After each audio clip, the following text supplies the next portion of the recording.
Bonjour, merci d'être là. Je suis très contente de poursuivre cette conversation avec Manuela après avoir fait partie de ce jury. On m'a déjà présenté, donc je travaille au Palais de Tokyo en tant que curatrice et à côté j'écris et poursuis des recherches indépendantes. C'est une conversation qui va permettre à Manuela de présenter son travail qui est une véritable plongée au sein d'une pratique autour du textile et de ses transmissions, de sa réappropriation aussi contemporaine et notamment de textiles et de savoirs artisanaux liés au Cap-Vert et à la Guinée. Bissau, dont elle est originaire également. Manuela est basée à Lisbonne, vient d'arriver donc à Paris. Et donc Manuela, j'ai envie de commencer cette conversation en t'invitant à présenter un peu, et on va progressivement, je vais rebondir, je suis surtout là pour faciliter l'échange, mais à présenter ton travail et comment t'en es venu à développer cette pratique artistique, de recherche et également de pédagogie, de transmission. Donc, première question, comment as-tu débuté ta recherche artistique autour des textiles africains et notamment du panneau d'Obra? Merci Armandine pour être avec moi dans ce soir. Et je veux vous dire, qu'est-ce que je peux vous dire? Peut-être que je suis née à Guinée-Bissau, mais j'habite à Lisbonne parce que j'ai laissé Guinée-Bissau quand j'étais 6 ans. Et de tout que je me rappelle mieux, à Guinée-Bissau, ce sont les textiles. Et je n'ai pas oublié ma identité. J'ai étudié aussi à Lisbonne, j'ai fait les beaux-arts. Et quand j'ai fini les beaux-arts, il était l'année 1974. Notamment, c'est l'année de 25 avril au Portugal. C'est le moment que beaucoup de familles africaines et aussi portugais qui étaient dans les colonies ont retour à Portugal avec les enfants. Et j'ai fini dans ce moment-là l'école de beaux-arts. Pour cela, j'étais professeur en même temps qu'artiste dans une école officielle. Et dans les écoles, on a beaucoup d'enfants d'Afrique dedans, les classes de portugais, de langue portugaise. Ces enfants ont beaucoup de problèmes parce qu'ils ne s'adaptent pas au procès d'enseignement. Et aussi, l'histoire qu'ils apprennent dans l'école ne dit rien à lui. C'est pour ça que je suis professeure de dessin et de peinture. Et j'ai le projet de la classe de peinture, c'est projet. C'est ça qui me fait penser, il faut que je fasse un projet pour ces enfants. Pour cela, j'ai été au musée d'ethnologie à Lisbonne. J'ai demandé si je peux aller là et faire un travail avec les enfants, avec les textiles, parce qu'au musée d'ethnologie, ils ont une collection fantastique de tout le temps des colonies de Mozambique, de Cap-Vert, de Guinée, de l'Inde. Et pour cela, j'ai demandé au ministère de l'Éducation pour faire un stage sabbatique pour faire ces études.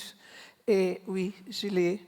Et aussi dans le musée d'ethnologie, j'ai eu l'opportunité de faire le projet dans le musée d'ethnologie. Est-ce que peut-être tu peux nous raconter un peu l'histoire de ce textile du panneau Oui, on appelle panneau entre nous. Les textiles que je fais, le projet, c'était sur le textile de Guinée et de Cap-Vert. parce que je suis ghanéenne, et en même temps, la majorité des enfants que j'étais dans l'école ils étaient de Cap-Vert dans ce temps-là. Ce panneau, ce textile-là, c'est un textile de tissage. Tous ces textiles qui ont fait part de mon projet sont les textiles de tissage. Ça, c'est un des textiles que j'ai choisi. Pourquoi? Parce qu'ils sont en bleu. Bleu, c'est le teinte qu'en Cap-Vert ils ont pour faire la tenture de fil de coton pour faire le tissage. Et en même temps, je l'ai choisi parce qu'on peut voir dans les signaux symboliques de textile un croix. Le croix, il veut dire que le tisserand, le même que fait le tissage, il a vu les voiles des caravelles portugaises. Parce que ces panneaux, ils sont du siècle XVI. Et dans ce moment-là, c'est le moment des découvertes portugaises. Et ils ont passé pour Afrique, ils ont fait les découvertes, Cap-Vert, Guinée, etc. Et ça, ces panneaux, c'est un message, un signal de que les Portugais ont été là. C'est le signal d'un groupe portugais qui s'appelle Avis, qui ont lié à découverte, et pour cela, tous les caravelles portugais ont ces croix.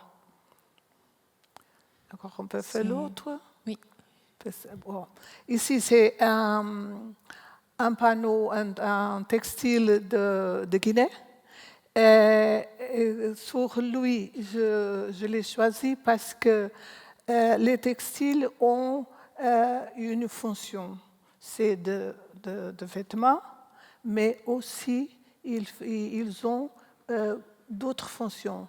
Par exemple, les fonctions de couvrir, de développer les décédés. Et toutes les familles ont l'habitude de commander à maître de tissage des textiles. Ils les gardent dans la maison, et quand quelqu'un de la famille a décédé, il offre un de ces textiles.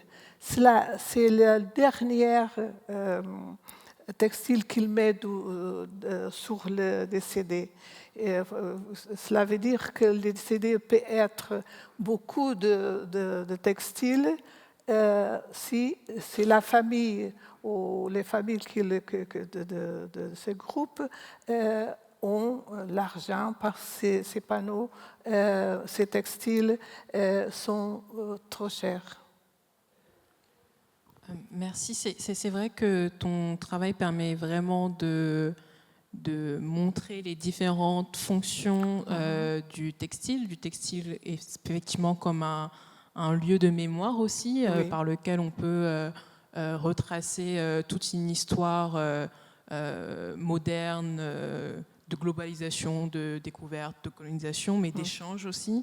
Mais également le textile dans ces vies familiales aussi, et comment un textile peut accompagner la vie de quelqu'un. Et c'est vrai que c'est quelque chose ces morceaux-là de textile dans les cultures africaines qu'on offre à différents moments de la vie, que ce soit à la naissance, que ce soit pour le mariage, que ce soit également jusqu'au moment de décès. Oui. Est-ce que maintenant, on a une vidéo aussi qu'on voulait montrer, qui montre aussi comment toi, à partir de ces recherches-là, sur ces collections de textiles de ce musée anthropologique à Lisbonne, tu as aussi progressivement développé ta propre pratique artistique, qui est donc aussi qui ne reproduit pas exactement, mais s'inspire de ces textiles, mais surtout d'une réflexion sur la fonction de ces textiles. Donc on va montrer la vidéo, mais je te laisse aussi présenter en même temps qu'on montre cette vidéo si Il y a elle des images, s'active. oui. S'il est là, il n'y a rien. D'autres. Là, c'est l'autre. Alors, c'est Oui, peut-être là. oui, c'est ça. C'est ça, Oui, peut-être. oui. Ben non, c'est pas ça. C'est là. C'est là, c'est là. Ah, ça, c'est là, oui. D'accord. Donc, alors, normalement, là, ça devrait bientôt. De l'autre. Oui, mais dans cette image, oui, c'est ça que j'ai dit, que ça c'est de l'autre, c'est de... Mais là, par exemple, en attendant qu'on... Voilà, Oui. c'est en train de se lancer.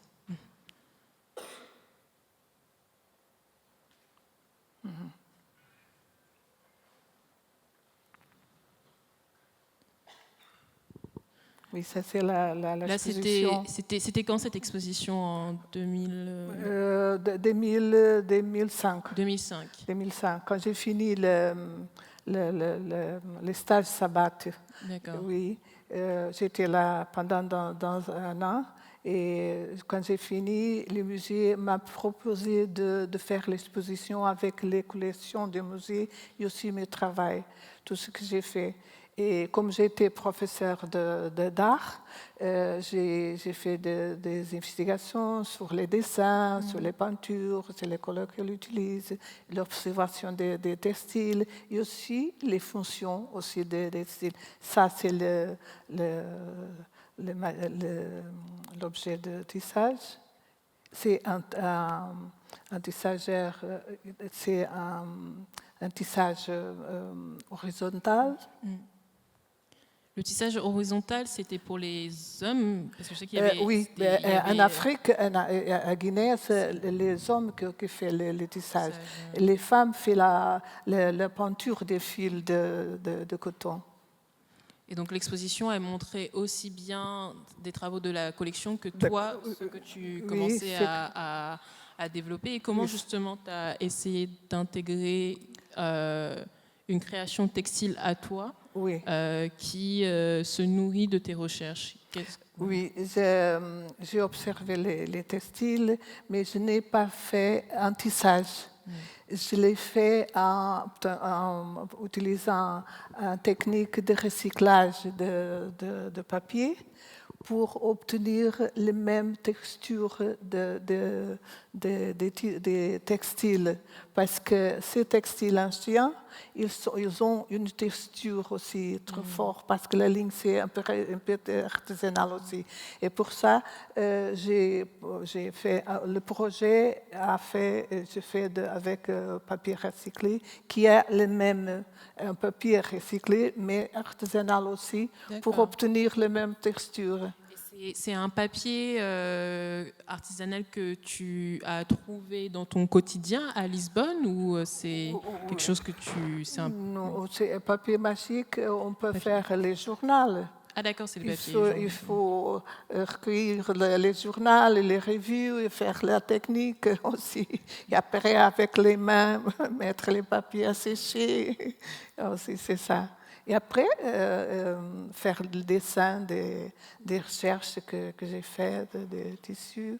Et voilà. Tu reprends souvent ces symboles-là ou tu expérimentes à créer aussi d'autres symboles? Dans ce temps-là, je fais comme il est. Mais après, encore, je continue à faire le travail, mais je fais d'autres symboles encore. Oui. Est-ce que peut-être je fais la composition des symboles. Est-ce que peut-être que tu peux nous en dire plus aussi sur la question de la couleur? La couleur, la symbolique de la couleur. Oui, parce qu'en Cap-Vert, ils utilisent toujours le bleu, car ils ont, pour la teinture du coton, c'est une plante qui s'appelle urselle, ou une autre qui c'est indigo. Indigo, c'est le bleu qu'ils appellent le bleu noir. C'est pour ça que dans les tissus, tu vois le bleu, mais très fort, très noir. C'est le bleu noir. En Guinée, et ça, c'est important parce que Cap-Vert, ce sont les îles. Et pour cela, dans ce temps-là, c'est très difficile la communication. Et pour ça, il utilise ce qu'il y a, c'est l'orzelle. Le roselle, c'est un peu violette. Quelquefois, tu vois un autre, mais il y a beaucoup, encore. Guinée. Guinée, c'est un continent aussi. Il y a des îles, mais Bissau, c'est un continent africain. Et pour cela, dans le siècle XI, ils ont visité pour les Arabes aussi. Et pour cela, le textile, aussi les techniques de faire le tissage, c'est une technique arabe. Et aussi, pour les textiles, ils ont beaucoup de couleurs. Pourquoi? Parce qu'ils ont l'influence d'Orient. Par terre, ils peuvent venir et prendre les soies pour faire les dessins et aussi faire la broderie de tissage. Super. Tu évoquais tout à l'heure la question aussi du funéraire, on le voit. Je voulais revenir sur ces sculptures que tu as aussi pu faire. Oui. Est-ce qu'en régie, on veut bien faire passer sur l'autre? Ça, c'est un autre textile. Voilà le Cap-Vert, voilà des Guinées de l'autre côté, parce que Cap-Vert, le bleu-noir. J'ai tenté de changer de... Il montre le travail. Voilà. Oui. Donc ces petites sculptures. Dans l'école de Beaux-Arts, j'ai fini comme sculpteur. D'accord. Parce que dans les premières années, nous pouvons faire peinture, sculpture, et on peut décider dans le troisième année. J'ai choisi sculpture. Mais pendant le temps quand j'ai fini, j'ai décidé que je voudrais rencontrer un matériel pour faire peinture et sculpture en même temps. Je crois que ça, il y a une influence de présence dans l'école. Parce que dans l'école, on travaille avec sculpteurs, des gens qui sont peintres, architectes aussi. Et ça fait la différence pour l'éducation. Et alors, qu'est-ce que j'ai rencontré dans les papiers mâchés? J'ai rencontré cette possibilité de faire sculpture, peinture, comme vous avez vu. Après ça, j'ai décidé que je peux faire un autre matériel aussi comme ici. C'est différent métal aussi, papier mâché. Et ça aussi, c'est une sculpture que j'ai faite, qui sont 6, sur un mémoire aux hommes, aux sculpteurs qui travaillent au Bijagos. Bijagos, il y a des sculpteurs, il y a comme une fétiche pour le travail des sculpteurs. Je pense qu'en Afrique, on a ça, et toutes ces sculptures, ils ont mis au-dessus d'un arbre qui s'appelle poilon. Ça, c'est très important parce que ces sculptures, c'est hybride. Quelquefois, il est dans l'eau, d'autres fois il est dans la terre. Mais la fonction de lui, c'est d'appeler aux morts pour les cultures, pour protéger la culture, pour protéger la terre. Et pour moi, c'est très important aussi parce que j'ai été là avec ma grand-mère une fois quand j'étais petite et je l'ai vue et voilà. C'est un peu de travail. Donc il y a aussi dans tes sculptures une manière de donner un lieu à ta propre mémoire. Et oui, je pense que surtout, je vis de la mémoire à tout mon travail parce que je n'ai pas réussi à ça, c'est également une œuvre. Là, c'est plus récente, un travail plus récent. Ils m'ont invité à participer à la foire de Londres la foire 1,50 qu'il y a beaucoup d'artistes africains. Et ça, c'est un hommage à Ramsès II. Voilà, très loin. Ramsès, oui. Oui. Ramsès II. Mais pourquoi? Parce que, vous voulez voir au centre, il y a une sculpture qui presque ça va. C'est comme s'il faut l'hommage à Ramsès. Mais j'étais dans ce temps-là, je n'avais beaucoup de temps. Et pour cela, j'aimais tout ce que j'ai fait dans ce temps-là. Les textiles, vous pouvez voir des sculptures, des peintures. Et ça me rappelle les chambres funéraires d'Égypte. Ramsès II, il était un leader. 66 années, il est un pharaon de l'Égypte. J'ai commencé à penser, les textiles sont aussi un leader, parce que tout le monde, il faut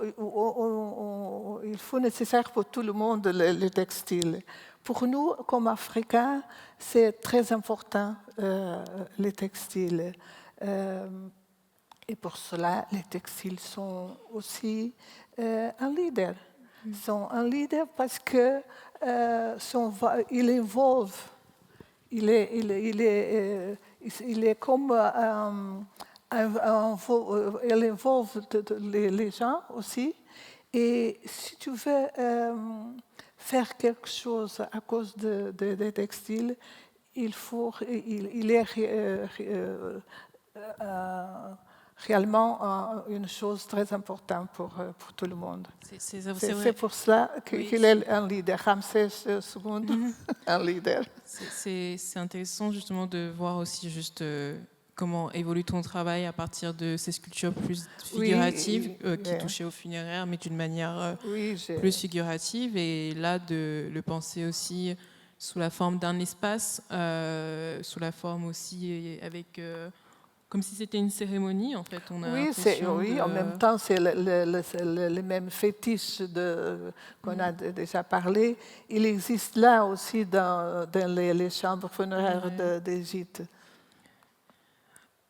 On a évoqué le sujet des symboles, mais sur ces dernières images qui vont défiler, j'aimerais bien quand même aussi revenir sur cette dimension très importante de ton travail qui, comme on l'a vu, est une traversée au sein de mémoires multiples. Et toi-même, tu es dans un geste de transmission, de penser le textile comme une pédagogie, une manière de créer ce qu'on dit en médiation culturelle en français, mais en tout cas de transmettre aussi aux nouvelles générations. Peux-tu nous raconter un peu de ces ateliers que tu as pu mener au cours de ces différentes années et comment se passe pour toi cette transmission-là des savoirs autour du textile auprès des jeunes publics? Je crois que j'essaie toujours de faire des choses différentes parce que vous ne pouvez pas imposer une chose. Mais quand il arrive, par exemple, les symboles, je crois que c'est un moyen de faire intéresser les jeunes aussi. Parce que il peut changer aussi le symbole des textiles. Il peut savoir qu'il y a des symboles, mais en même temps, il peut faire le changement des symboles s'il veut, comme il veut. Avec une image, avec des lettres, aujourd'hui il y a beaucoup de formes de transmettre ces choses aux jeunes. Principalement quand il connaît qu'il a une culture, ça très important. Et surtout que ces ateliers, tu me rappelais, enfin on discutait que tu avais pu par exemple au cours d'une de tes expositions réaliser des ateliers dans des quartiers qui sont des quartiers aussi symboliquement très forts à Lisbonne, comme Covadamora, qui sont des quartiers vraiment liés à l'histoire migratoire aussi Oui. africaine à Lisbonne. Est-ce que c'était un choix? Quels sont, en tout cas, qu'est-ce que c'est que pour toi aussi de travailler dans ces quartiers populaires, ces quartiers-là Je crois que c'est très important. C'est très important de travailler avec tous ces gens, même les jeunes et les adultes aussi. Parce que quand j'étais au musée d'ethnologie, j'ai eu l'opportunité de les inviter aussi à participer dans l'exposition. Et ils ont été là. Comme tu as dit, il y a des jeunes avec beaucoup de problèmes. Ils ne veulent pas s'intégrer dans la société. Peut-être ils regardent qu'il y a des choses qu'ils n'aiment pas, mais aussi ils veulent d'autres choses. Mais quand je l'ai vu là au musée d'ethnologie, j'ai pensé, bon, je vais faire des problèmes. Mais non, quand il a compris qu'ils ont une culture, qu'ils ont une identité, ça change tout. Ils ont été là un mois et il faut prendre 3 bus pour arriver au musée. Ils ont été toujours là. C'est très intéressant. Ils ont fait des masques aussi, parce qu'on fait des masques, on fait des batiks, des techniques de batik, d'impression, et aussi des choses pour un théâtre qui ont été, aussi des fantoches, aussi des ateliers de fantoches. C'est quelque chose que je ne peux pas vous dire tout, que j'ai pris dans tous ces moments-là. Et ils ont parlé de ces problèmes aussi. C'est très, très intéressant tout ça. Merci de nous avoir déjà dit un peu déjà. Et c'est vrai que ça nous permet d'avoir une vision large de ta pratique et autour aussi du textile comme un levier d'action socioculturelle auprès de publics pour qui toucher à ces sujets d'appartenance leur permet aussi de mieux se sentir appartenir aussi même au contexte portugais. Donc voilà, on va finir la discussion sur cette partie-là. Je suis très heureuse d'avoir été en discussion avec toi, Manuela. Et Manuela est donc en résidence pour les prochains mois et on aura l'occasion, sans doute, l'opportunité de te revoir en tout cas. Et voilà, de mon côté, en actualité qui arrive au Palais de Tokyo, si vous voulez venir à l'automne prochain, une très belle exposition de Valérie John, qui est aussi une artiste martiniquaise, qui travaille également la question du tissage par les papiers. Donc c'était une très belle manière pour moi d'être en lien avec une artiste qui aussi a cette approche-là du textile, mais à travers aussi le tissage de papier. Merci. Merci.